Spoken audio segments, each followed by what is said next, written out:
International politics में अगर आप कमजोर हैं तो ताकतवर तय करेंगे कि आपके लिए अच्छा क्या है और बुरा क्या है। एग्जैक्टली यही स्टेटमेंट्स हैं many south Pacific ocean nation के मतलब लीडर्स के। उनका कहना है कि हमारे लिए सिक्योरिटी की जो डेफिनेशन है वो भी ये वर्ल्ड लीडर्स तय कर रहे हैं। हमारा सिक्योरिटी का जो डेफिनेशन है हमारा बिल्कुल अलग है। हमें इक्वल ट्रीटमेंट नहीं मिलता। कहने के लिए यूनाइटेड नेशन में एक सॉवरन नेशन की एक वोट की वैल्यू है। 22 मई को भारत ने अपना एक डिटेल्ड 12 पॉइंट का एक्शन प्लान रिलीज किया है इन देशों के लिए। क्या इंडिया एक रे ऑफ होप ला रहा है इन देशों के लिए? जानना होगा। सबसे पहले इस एरिया को देख लीजिए। मोदी जी जापान से पहुंचे थे पपुआ न्यू गिनी और उसके बाद वो गए थे ऑस्ट्रेलिया। तो ये रीजन इंपॉर्टेंट बन जाता है क्योंकि यहीं पर डिक्लेरेशन हुआ इस 12 पॉइंट प्रोग्राम का।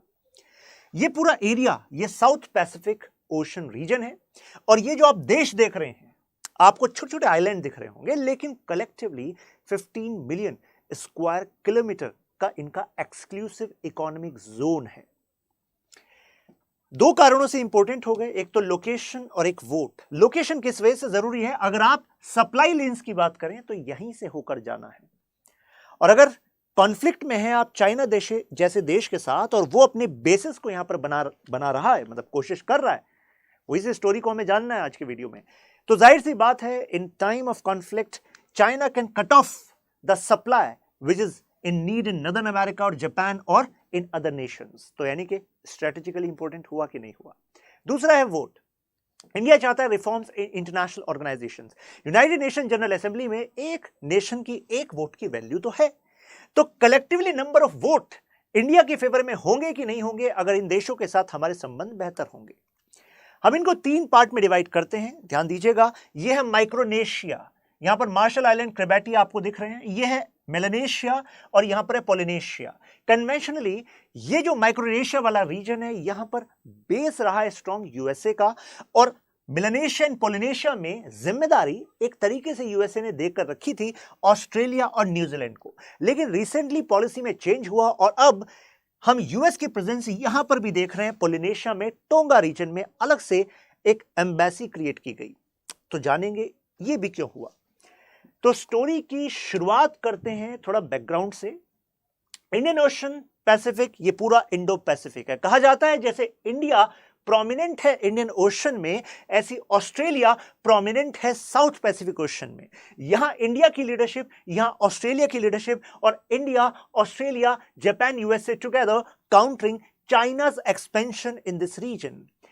चाइना इंडियन ओशन में तो अलग अलग देशों के साथ अपनी debt trap elite capture policy के तहत काउंटर करने की कोशिश कर रहा है। सिमिलर काइंड ऑफ टेक्निक्स हम इस एरिया में भी चाइना की देख रहे हैं। तो जाहिर सी बात है ऑस्ट्रेलिया और इंडिया को साथ खड़े रहना होगा कि नहीं होगा। अब जरा यहां से स्टोरी देखिए। मैसेंजर, शायद आपने स्पार्टा मूवी का नाम तो 300 था।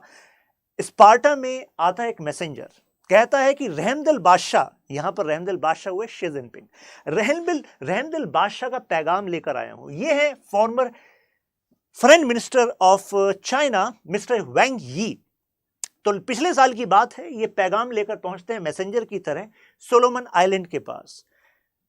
रहमदिल बादशाह का पैगाम लेकर आए हैं, तो आप दोस्ती का हाथ आगे बढ़ाएंगे? तो ये पूछते हैं मिलेगा क्या, दोस्ती का मतलब क्या? मैंने कहा कुछ नहीं, अदना सा तोहफा। क्या तोहफा? रिसोर्सेज और रीजनल पॉलिटिक्स। रीजनल पॉलिटिक्स में आपको हमारे साथ खड़े रहना है और रिसोर्सेज चाहे टेरेस्ट्रियल हो या फिर मैरीन हो उसमें हमें एक्सेस देना है। तो ये कह रहे हैं मिलेगा क्या? तो कह रहे हैं मिलेगा, बहुत कुछ मिलेगा आपको। यहां पर चाइना का जवाब था कि prospects are high, you should be standing on the right side of history. इतिहास अब चाइना क्रिएट करेगा, तो ऐसे में यू शुड बी स्टैंडिंग। अब उस मूवी में तो लेनाइडस जो किंग हैं वो इस मैसेंजर को भगा देते हैं, राइट? भगा नहीं देते, वो तो ही actually throws him in the well.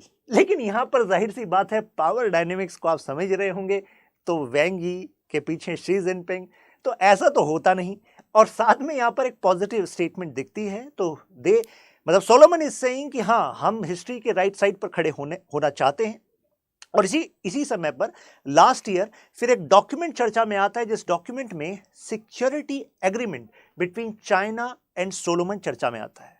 It was a setback to the Australian leadership, क्योंकि वो इतने सालों से इन साउथ पैसिफिक ओशन नेशंस को अलग से बजटरी सपोर्ट देता रहा है।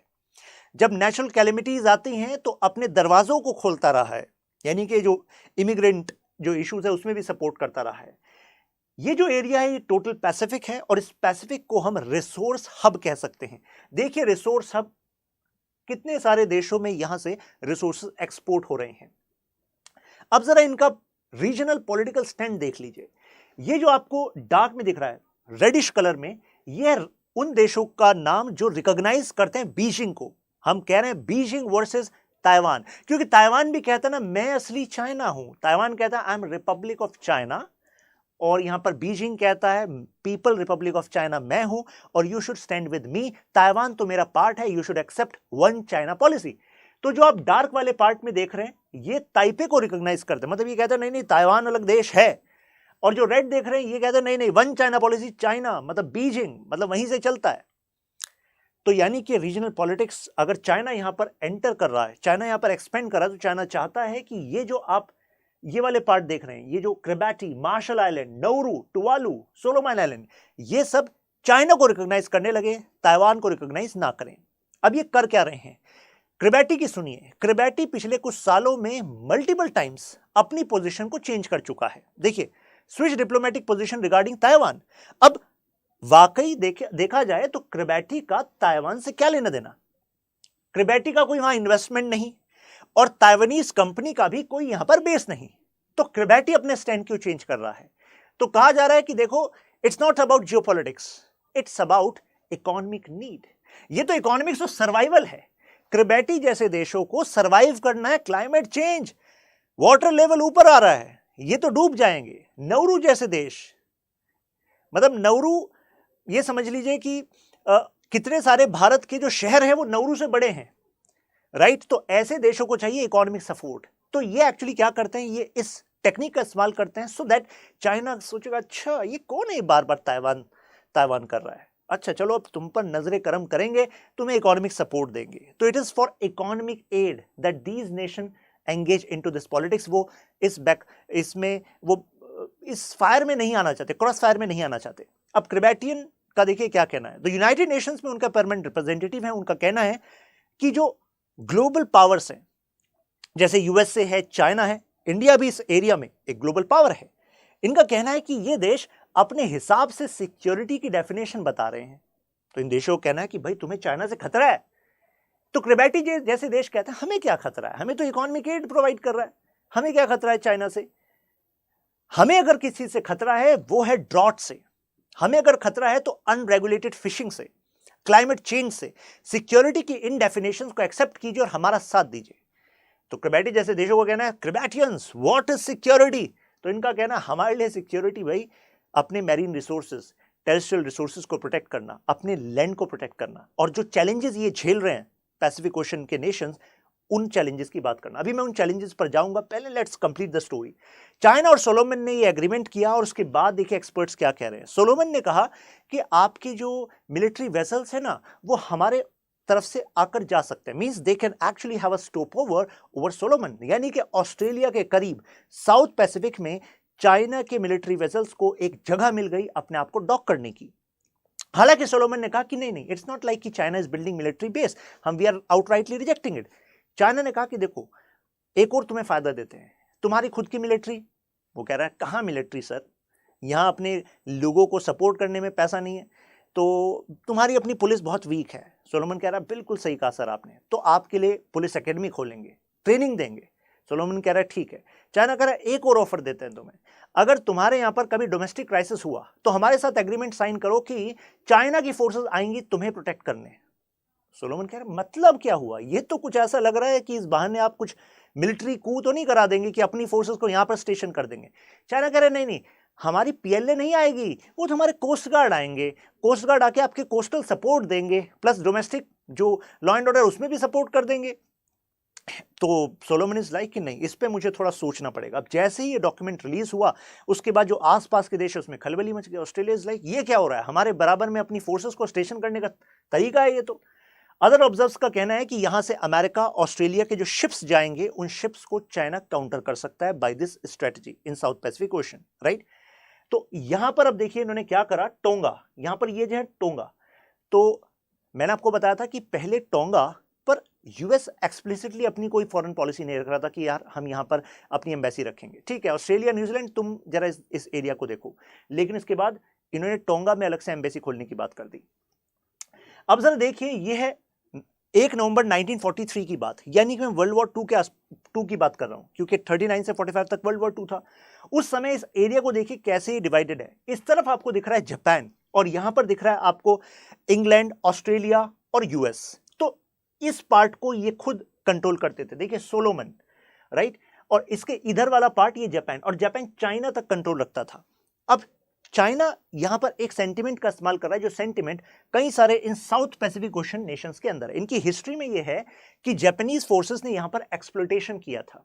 दे have no bad blood against China but they have bad blood against Japan. अब जापान के अगेंस्ट उनके इतिहास है, उनकी सोसाइटी है, तो अब उसका इस्तेमाल कर रहा है चाइना। अब सोचिए जापान के साथ कौन है, इंडिया है, जापान के साथ और कौन है, यूएसए, ऑस्ट्रेलिया है। तो यूएसए, ऑस्ट्रेलिया, जापान, इंडिया मिलकर बनाते हैं क्वाड। ये क्वाड तुम्हें बर्बाद कर देगा, ये बात चाइना कह रहा है कि you should not engage into this Quad और Quad tactics of Indo Pacific.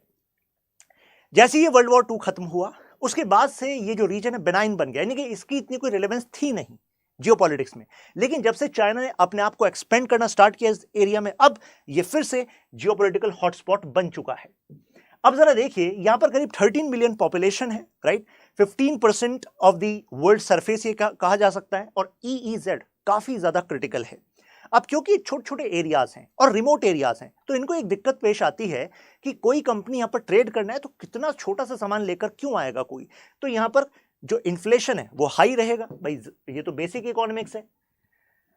दूसरा, इनकी पॉपुलेशन ग्रोथ बहुत तेजी से बढ़ रहा है और एरिया है कम, तो इन देशों में ये प्रॉब्लम हो रही है। इसके बाद natural disasters, specifically South Pacific Ocean nations के, तो कहने का मतलब हुआ remoteness, small area, lack of economic activities, population growth and natural disaster. These are the core, you can say, challenges which these nations are facing, right?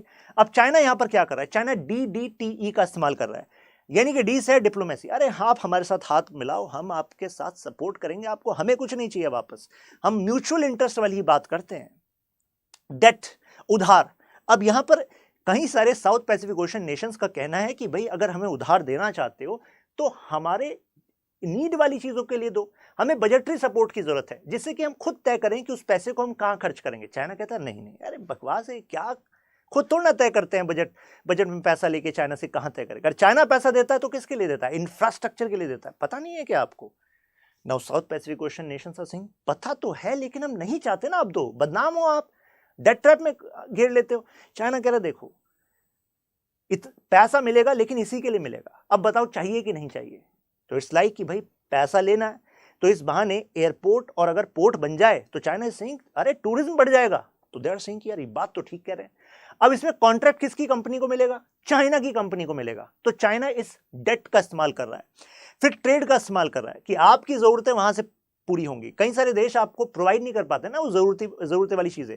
कोविड-19 में तो specifically China ने दिखा दिया कि देखो एसेंशियल मेडिकल सप्लाईज के manufacture हम ही हैं, तो हम प्रोवाइड करेंगे आपको। और एलीट कैप्चर, तो इन छोटे देशों में जो एलीट क्लास है जो कि प्रभाव रखती है सरकार पर, उनको कैप्चर कर लेता है चाइना थ्रू करप्शन। अब इसका बहुत बड़ा लिंक होता है, कैसे? सबसे पहले तो ऑस्ट्रेलिया यहां पर लीडरशिप रखता है। अब ऑस्ट्रेलिया कह रहा है यार लीडरशिप छोड़ो, यहां सिक्योरिटी का इशू बन पड़ा है, अगर चाइना यहां पर मिलिट्री बेस बना लेता है तो अभी तक ये एरिया हमारे इन्फ्लुएंस में था, इन्फ्लुएंस से तो जाता दिख रहा है, सिक्योरिटी इशू हो जाएगा। अब एलीट कैप्चर से करप्शन बढ़ेगा, करप्शन बढ़ने से क्या होगा मुझे बताइए, क्या अगर किसी सोसाइटी में मैसिव करप्शन होगा तो क्या वहां गवर्नेंस बेहतर हो पाएगी? नहीं हो पाएगी।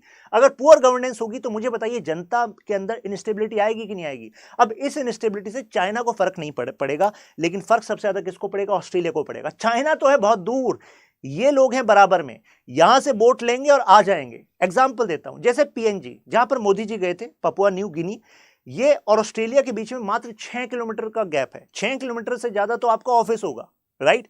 तो सही मतलब समझ लीजिए कि बोट से आ जाएंगे इस तरफ। अगर वहां इनस्टेबिलिटी हुई तो यानी कि ऑस्ट्रेलिया में रिफ्यूजी क्राइसिस होगा कि नहीं होगा?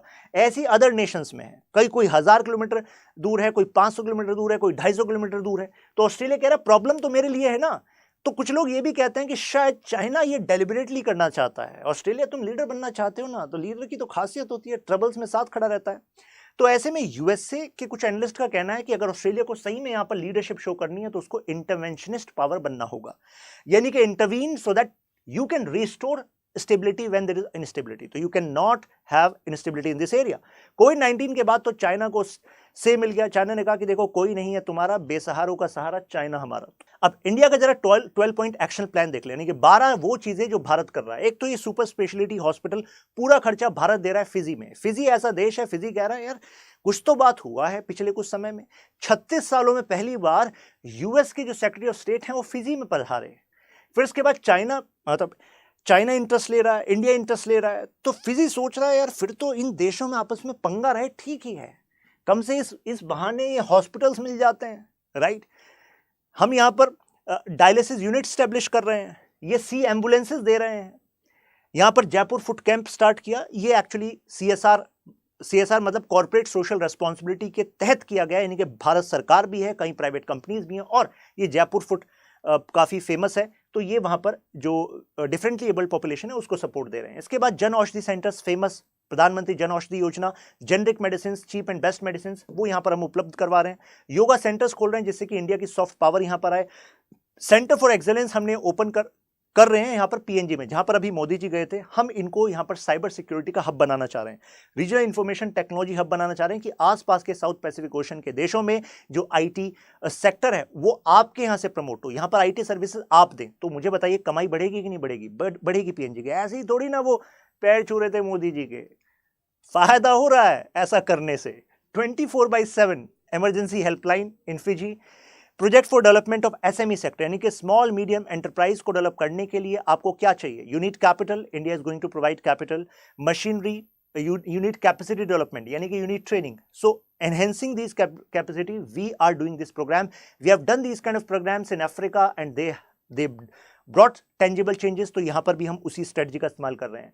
पैसिफिक आइलैंड नेशंस के जो हेड ऑफ स्टेट्स हैं, यानी कि उनके प्रधानमंत्री, राष्ट्रपति, उनके जो घर हैं, उनके जो रूफ है उस पर हम सोलर पावर प्लांट्स लगवा रहे हैं, यानी कि जिससे कि आप जो इंडिया सोलर एरिया में लीडरशिप शो कर रहा है, तो you can benefit from India steps.